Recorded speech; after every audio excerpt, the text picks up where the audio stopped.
For buffer calculations, the most important thing to know is the Henderson-hasselbalch equation. So you need to memorize this equation, and you also need to know how to use it.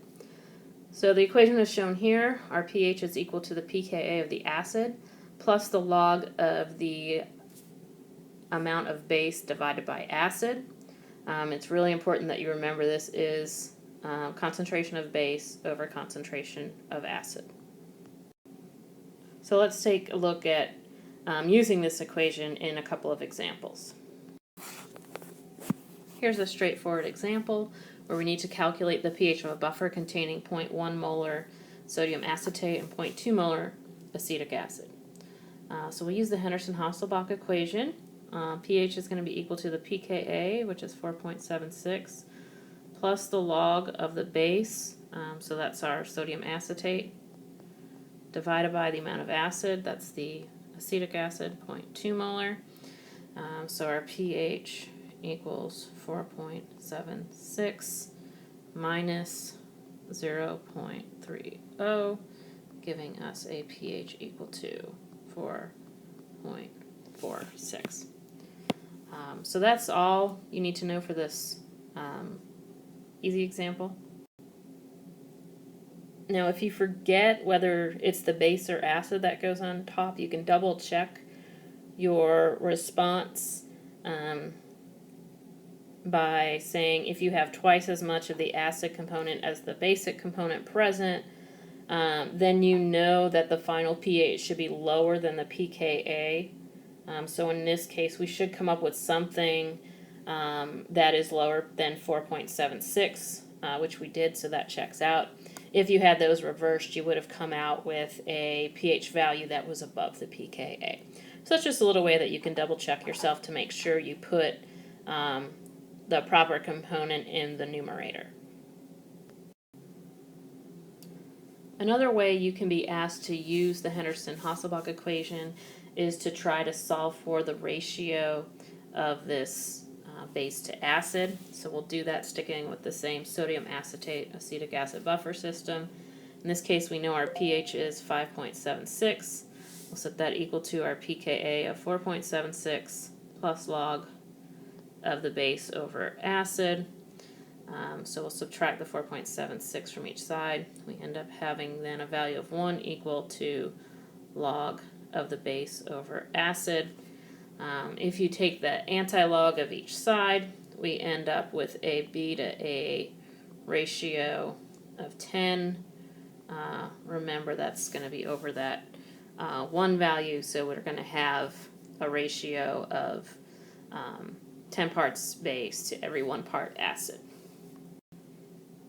So if we want to write this way, B to A would be equal to 10 to 1.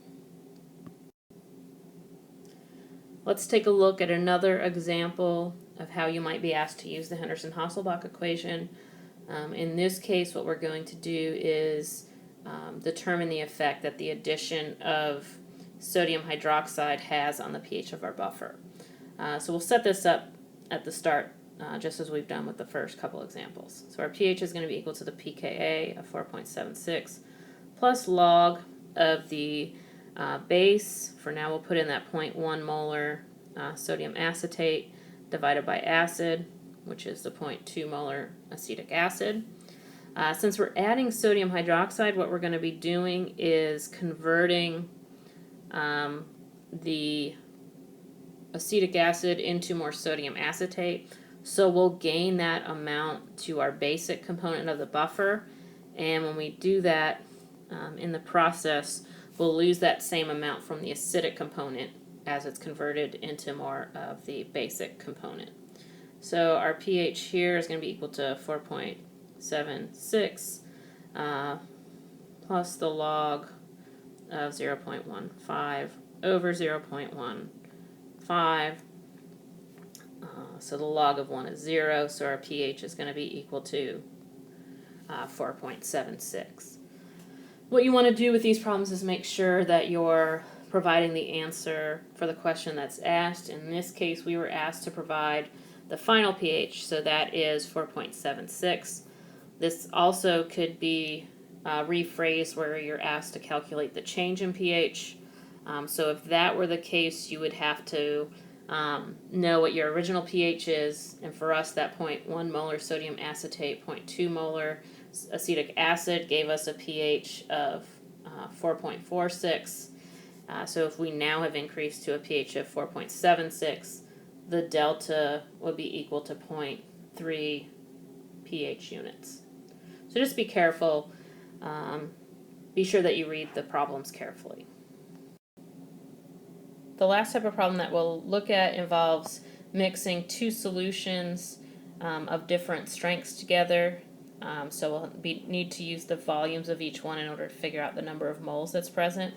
So in this case, we'll first figure out how many moles of each component are present. So for our base, we have 250 mils of a 0.1 molar sodium phosphate monobasic, so that's going to be 0.25 times the 0.1 gives us 0.025 moles of the base. For our acid, we have 100 mils or 0.1 liters of a 0.2 molar solution, so that gives us 0.02 moles of the acidic component. So our pH is going to be equal to the pKa of 2.125 plus the log of 0.025 over 0.02 moles. So if you plug all that into your calculator, I'm running out of space here, we're going to end up with a pH of 2.22. And if you want to check that, you can just see if we're adding more of the basic component, we should have a pH value that's above 2.125, which we do. So that about wraps up our review of buffers and pH.